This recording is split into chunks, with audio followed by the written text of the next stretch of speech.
Hi. So, this is chapter 16 of Black Cats Are Bad Luck and So Are You, Kid. I'm just gonna get straight into this. Azuka was set on the principal's desk, and his teacher pat his back before leaving him with the other. He waved with his paw, and the mammal grinned as best as being like him could. It was a little unnerving. Hello there, young Midoriya. We have a lot to go over. I want to talk to you about your quirk theory and other such things. The principal set down one of Izuku's notebooks on the desk, one from Izuku's things. The police went through your things when you went missing for clues on your location. Forgive me, but I went through this after they gave it to me for investigation. I found it quite interesting. The principal opened the first page up to show the first entry, Urarakas. The principal grinned.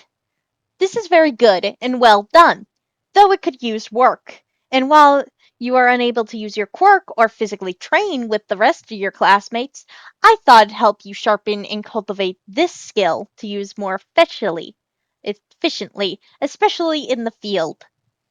Azuku flushed a little at the praise, though it was not seen under the black fur, though his ears flicked nervously and bashfully along with his tail, which he was sure was not missed by the intelligent teacher before him. Izuku nodded and came a little closer to the creature, who smiled a little more. I'm glad. Let's begin here. You did good. The,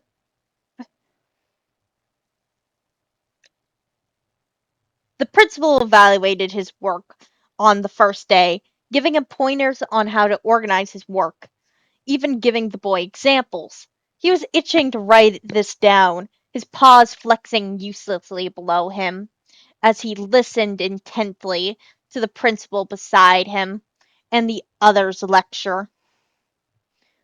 Izuku was enthralled by the mammal's teaching. The small creature showed him the ways to format his work, organize it, and how to analyze better, and many other things, all of which the mammal said they would delve further into when he was while he was still a cat. Azuka felt his fur puff up in excitement, his paws happily tapping the desk below him as the mammal went on a longer. He was actually in a bit of pain with the struggle of not being able to write down everything the other was saying.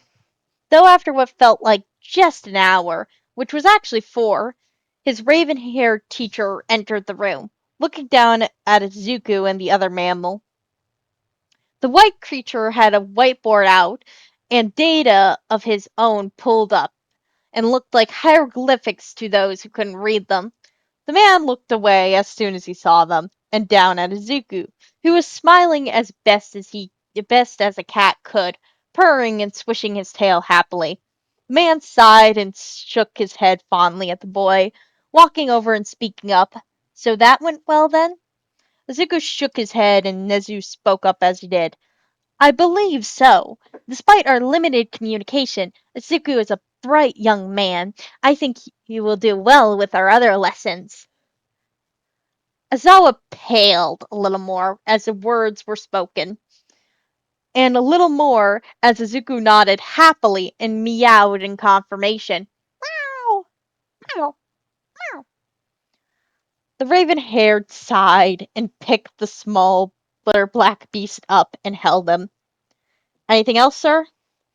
Nezu shook his head and sat back down in his chair. This was fun! Such a better use for my time than paperwork. Though, alas, I must care for a few things that are imperative for me to do. You both are free to go. Have a good evening, both of you. Hazawa waved the man goodbye and gruffly huffed out some semblance of good evening. Though Zuko waved at the creature with his paw as Hazawa left the room. The man took a deep breath and sighed as they got further away, petting Izuku's back. It felt nice, though. Something about the man felt off.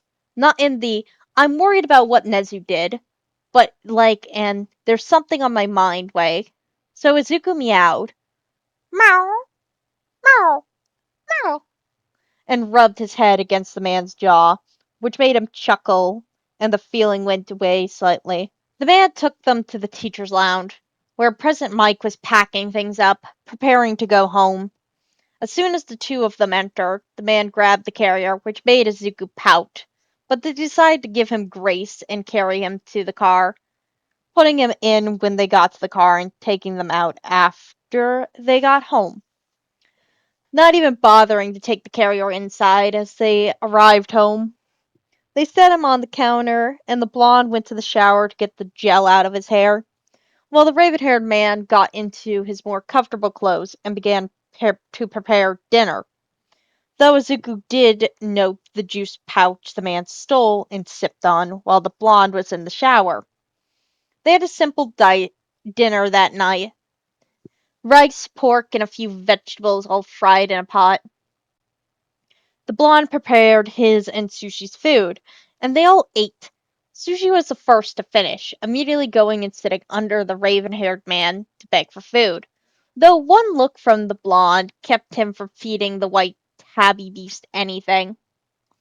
Izuku ignored the small piece of pork dropped down below him onto the floor, and his teacher was none the wiser.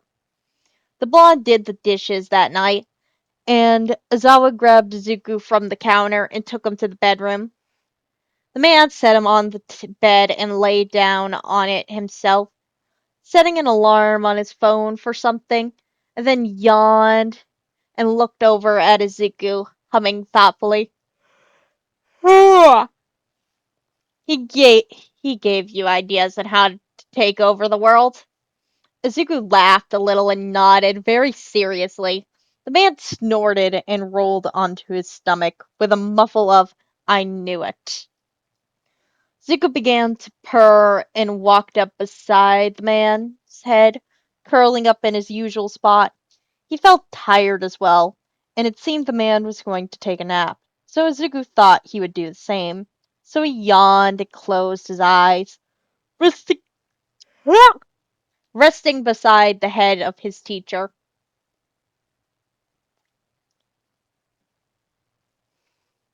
Azawa sat in his classroom, the explosive child he called his student before him, scowling at the floor.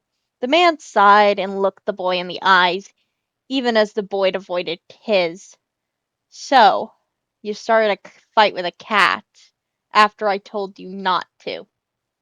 The boy shrunk into himself more, but it was more of only thing that told Azawa he was affected by the man's words. He sighed again and leaned back in his chair. "Zuko asked me not to get you in trouble. I will abide by that wish, if you could tell me what happened." The boy perked up a little and looked up to the raven-haired man, who raised an eyebrow at the boy. The ash blonde sighed and looked away from the older down at the floor and spoke very softly. "You scared me." Azawa sighed and nodded, ignoring the boy's shaking. "If you need to talk to anyone, please don't hesitate to come to me or the school counselor, okay?" The boy nodded and wiped his eyes furiously, which made Azawa sigh and stand. He rocked around the table beside the boy and pat his back gently. It made the boy stiffen, so he took his hand away and just stood there. The boy eventually nodded and stood, walking towards the door to the room. "Well, very well. Good evening, Bakugo. And don't be starting any more fights with cats, okay?" He nodded and promptly left the room, leaving Azawa to worry a bit more about the boy's mental health, but able to do nothing about it. Izuku woke up to his teacher's alarm, and the man groaned and turned over to turn it off.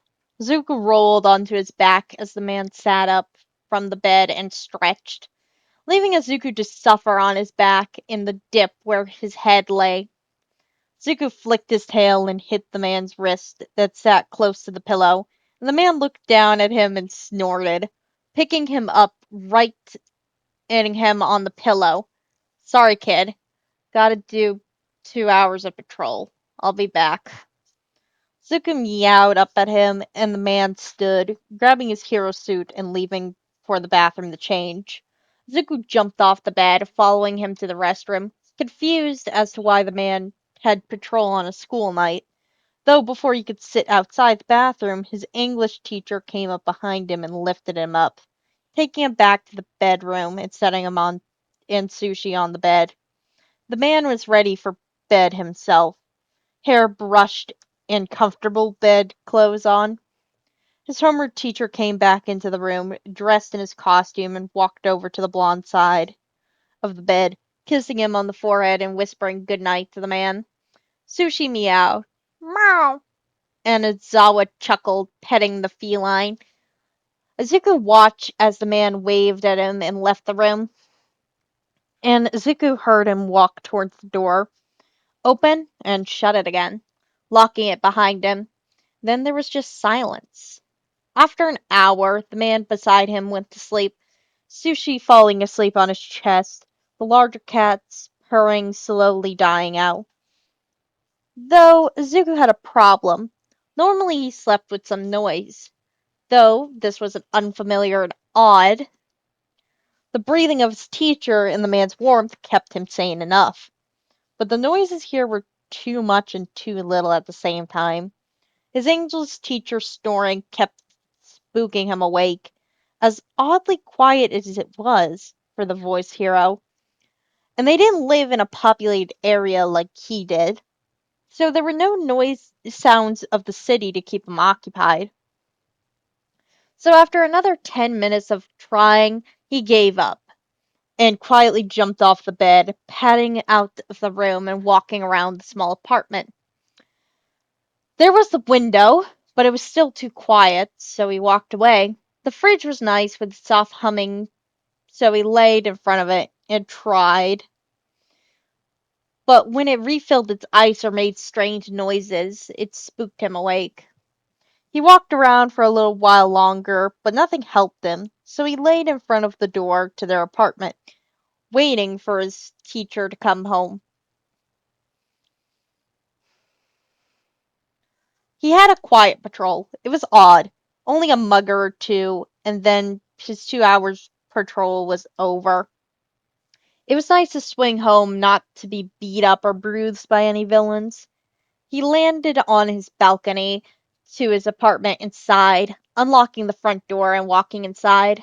Though as he opened the door, there was some resistance opening it, and a small insulted meow. Meow, meow, meow. He looked down and saw a student sitting there beside the door, having obviously been pushed. The child looked up at him and meowed quietly but happily.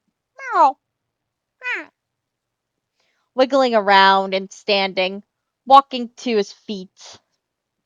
The man sighed and picked him up, shutting and locking the door behind him. He set the child down outside the bathroom door and told him to wait, before walking in and undressing, taking a quick shower and drying quickly. His husband left him some night clothes, and he sighed in relief, putting them on and exiting the bathroom. Though there was a small black mass waiting beside the door, breathing softly, fast asleep. Zawa hummed, amused, and picked the boy up, trying his best not to disturb him. But the boy was dead weight in his arms, which made him chuckle softly. He set the child-turned cat on his pillow and lay down himself, careful not to disturb anyone else. Though no one stirred, he smiled softly and laid his head down, the small black fluff rolling by his head as he did so. He smiled softly and reached up to pet the small beast, who curled by his head more. The familiar sound and soft fur by his head lulled the elder man to sleep, hands still curled around his student.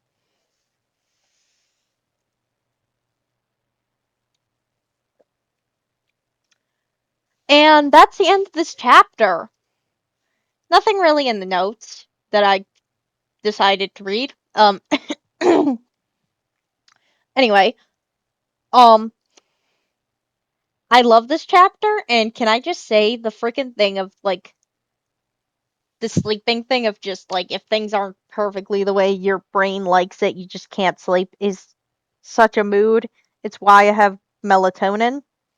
Um, but anyway, that's the end of this chapter, and probably the last one I'm recording today, because my throat feels like it's dying.